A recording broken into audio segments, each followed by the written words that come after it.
Miaka miwili iliyopita nilipata kusoma stori ya vyura ambavyo vinatembea kwenye makundi. Siku moja vile vyura wakati vinatembea kwenye makundi vilikutana na shimo ambapo vyura viwili kati ya vile vyura ambavyo vilikuwa vinatembea kwenye makundi vikazama kwenye lile shimo.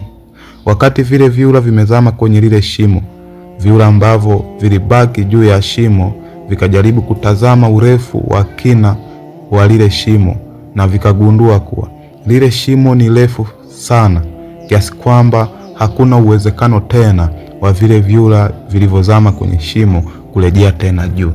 Vile vyura viwili vilivyokuwa kwenye shimo, kila viliposubutu na kujitahidi kurudi juu tena, basi vyura ambavyo havikuzama vikakatisha tamaa kwa kuambia kuwa haitawezekana tena kurejea huko juu kwa sababu shimo lile ni refu sana. Kwa hiyo wakashauri vile vyura vilivyozama kwenye shimo kuwa ni bora mchukue uamuzi wa kukata tamaa na mkubali tu kwamba haiwezekani, msubirie muda wa kufa.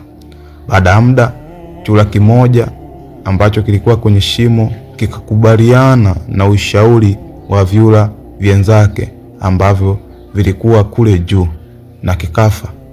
Lakini kingine, kila walipoendelea kuzungumza na kukatisha tamaa, ndipo kilipoongeza juhudi na jitihada za kurejea tena juu.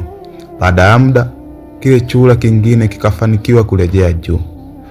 Baada ya kufanikiwa kurejea juu, vile vyura vingine vikashangaa sana na vikapata wasaa wa kukiuliza, ni kwa nini wewe tulikuwa tunakukatisha tamaa, lakini licha ya kwamba tulikuwa tunakukatisha tamaa umefanikiwa kurejea tena juu? Kile chura ambacho kilifanikiwa kurejea juu kikajibu kuwa mimi ni kiziwi. Kwa hiyo wakati nyie mnakazana kunikatisha tamaa na kuzungumza, mimi nilikuwa sisikii. Nikajua kuwa maneno yenu yananipa nguvu na hamasa ya mimi kujitahidi na kujituma zaidi ili nirudi huku juu. Hii story inashangaza sana, lakini ni story ambayo inatakiwa tujifunze vitu vingi kutoka kwenye hii story, kwa sababu tuko kwenye ulimwengu ambao ni wa hatari sana, na tusipokuwa makini tunaweza tukapoteza matumaini yetu, malengo yetu makubwa na maono tulionayo. Kwa hiyo leo tujifunze kitu kutoka kwa chura kiziwi. Cha kwanza ambacho ningetamani wote tujifunze ni kwamba kwenye maisha lazima tuamue kuwa viziwi kama alivyofanya chura kiziwi, kwa sababu sehemu yoyote ile hutakosa maneno ya watu ambayo yanachoma kama mikuki na mishale. Kwa hiyo ili ubaki salama katika hili, ili uepukane na maneno ambayo yanakatisha tamaa, lazima uchague kuwa kiziwi.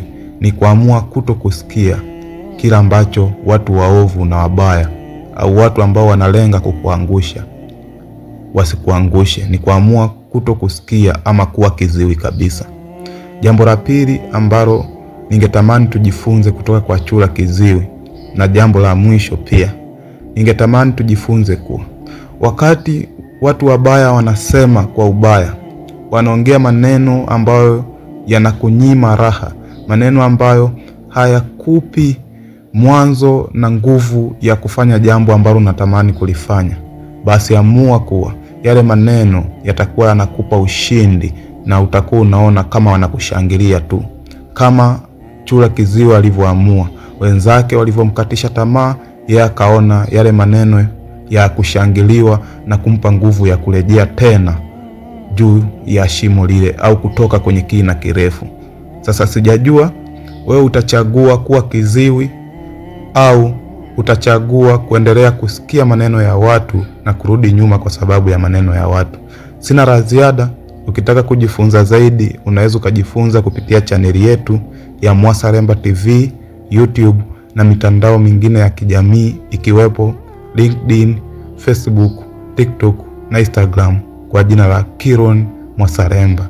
We have to do wonders.